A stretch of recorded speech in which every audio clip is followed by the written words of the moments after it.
ಸ್ವಲ್ಪ ಹಿಂದೆ ನಡೆದ ಘಟನೆ ಏನಿದೆಯಲ್ಲ ಅದು ಅಮಾನವೀಯ ಘಟನೆ. ಇದು ನಾವು ತೀವ್ರವಾಗಿ ಖಂಡಿಸ್ತಾ ಇದ್ದೀವಿ. ಮುಂದಿನ ದಿನಗಳಲ್ಲಿ ಈ ಥರ ಆಗಬಾರ್ದು. ಇವಾಗ ಏನು ಸರ್ಕಾರ ಏನು ಹೇಳಿಕೆಗಳು ಕೊಡ್ತಾ ಇದೆಯೋ ಅಂದರೆ ಅವರು ವ್ಯಕ್ತಿಗತ ವಿಷಯಗಳು ಯಾವುದೇ ಇರಲಿ ಅದರ ಬಗ್ಗೆ ನಾವು ಮಾತಾಡೋದು ಬೇಡ. ಈ ಸರ್ಕಾರ ಎಲ್ಲ ಎವಿಡೆನ್ಸ್ಗಳಿದೆ ಸರ್ಕಾರ ಹತ್ರ. ಅವ್ರೇನು ಮಾಡಬೇಕು, ಪ್ರತಿ ಕ್ಷಣ ಪ್ರತಿನಿತ್ಯ ಏನು ಅವರಿಗೆ ಗಲ್ಲು ಶಿಕ್ಷೆ ಮಾಡಲೇಬೇಕು ಅನ್ನೋ ನಿಟ್ಟಿನಲ್ಲಿ ಕೆಲಸ ಮಾಡಬೇಕಂತ ನಾವು ಒತ್ತಾಯ ಮಾಡ್ತಾ ಇದ್ದೀವಿ. ಸ್ವಲ್ಪ ಹಿಂದೆ ಸಾವು ಥರ ಕಾಣ್ತಾರೆ, ಭಾಳ ಉಡಾಪವಾಗಿ ಬೇಜವಾಬ್ದಾರಿ ಏನು ಖಂಡಿಸ್ತೀರ ಅಂತ? ಅದಕ್ಕೆ ಪ್ರತಿ ಕ್ಷಣ ಅವ್ರು ಏನು ಮಾಡಬೇಕು, ಅವ್ರಿಗೆ ಗಲ್ಲು ಶಿಕ್ಷೆ ಆಗೋ ರೀತಿಯಲ್ಲಿ ಕೆಲಸ ಮಾಡಬೇಕು. ಈ ಥರ ಹೇಳಿಕೆಗಳನ್ನು ಕೊಡೋದು ಅದು ಒಳ್ಳೆಯದಲ್ಲ. ಯಾಕಂದರೆ ಇಲ್ಲೂ ಕಾನೂನು ಸುವ್ಯವಸ್ಥೆ ಏನು ಹೆದಗೆಟ್ಟಿದೆ. ಅದಕ್ಕೆ ಕಾರಣನೇ ಕರ್ನಾಟಕದಲ್ಲಿ ಬಿಹಾರಿ ಘಟನೆ ಮಾಡ್ತಾರೆ. ಯಾವ ಸ್ಥಿತಿ ಬಂತು ಕರ್ನಾಟಕದಲ್ಲಿ?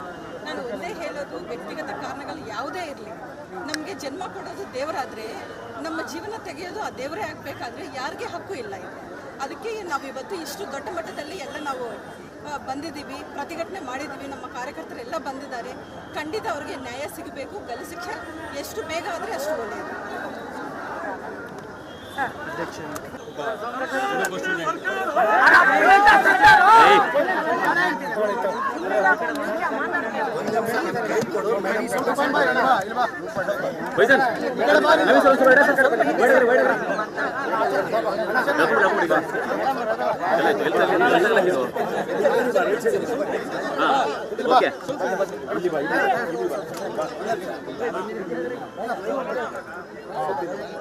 ಊಟ ಬರ್ತೀವಿ ಸಿದ್ದು ಎಲ್ಲಕ್ಕಿಂತ ನಂದಿದೆ ಎಲ್ಲಕ್ಕಿಂತ ನಂದಿದೆ ನೋಡ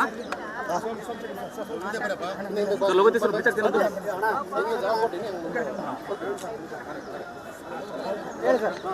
ಧಾರವಾಡದಲ್ಲಿ ವ್ಯಾಸಂಗ ಮಾಡ್ತಾ ಇರುವಂಥ ನೇಹಾ ಹಿರೇಮಠ ಅಂತೇಳಿ ವಿದ್ಯಾರ್ಥಿನಿಯನ್ನು ಬಹಳ ಅಂದರೆ ಘಾತುಕವಾಗಿ ಕೊಲೆ ಮಾಡಿದಂಥ ಒಬ್ಬ ಕೊಲೆಗಡುಕ.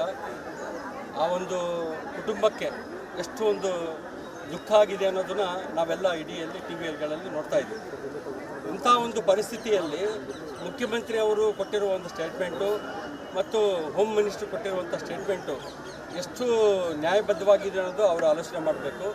ಇವತ್ತು ನಾವು ಯಾಕೆ ಪ್ರತಿಭಟನೆ ಮಾಡ್ತಾ ಇದ್ದೀವಿ ಅಂತಂದರೆ, ಒಂದು ಕಾಂಗ್ರೆಸ್ ಕಾರ್ಪೊರೇಟರ್ ಮಗಳಿಗೆ ಈ ಥರ ಆಗಿದೆ ಅಂತಂದರೆ ಇನ್ನು ದೇಶದಲ್ಲಿರುವಂಥ ಬೇರೆ ಹೆಣ್ಮಕ್ಳಿಗೆ ಏನು ರಕ್ಷಣೆ ಕೊಡ್ತಾರೆ ಈ ಸರ್ಕಾರ, ನಮ್ಮ ರಾಜ್ಯದಲ್ಲಿರುವಂಥ ಹೆಣ್ಮಕ್ಳಿಗೆ ಏನು ರಕ್ಷಣೆ ಕೊಡ್ತಾರೆ ಅನ್ನೋದು ನಾವು ಪ್ರಶ್ನೆ ಮಾಡಬೇಕಾಗಿದೆ.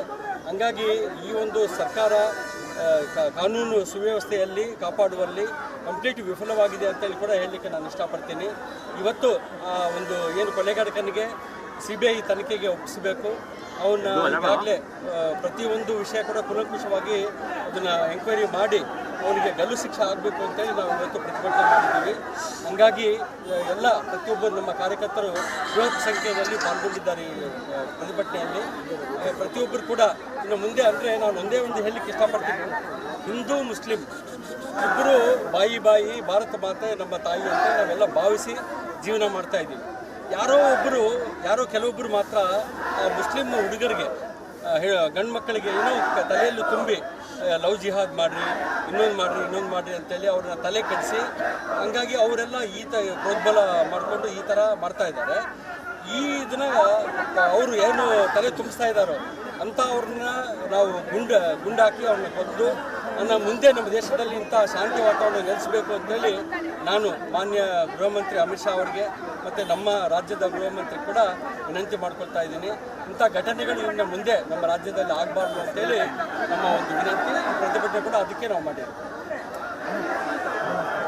ಮೇಡಮ್ ಮುಂದೆ ಬನ್ನಿ, ಸ್ವಲ್ಪ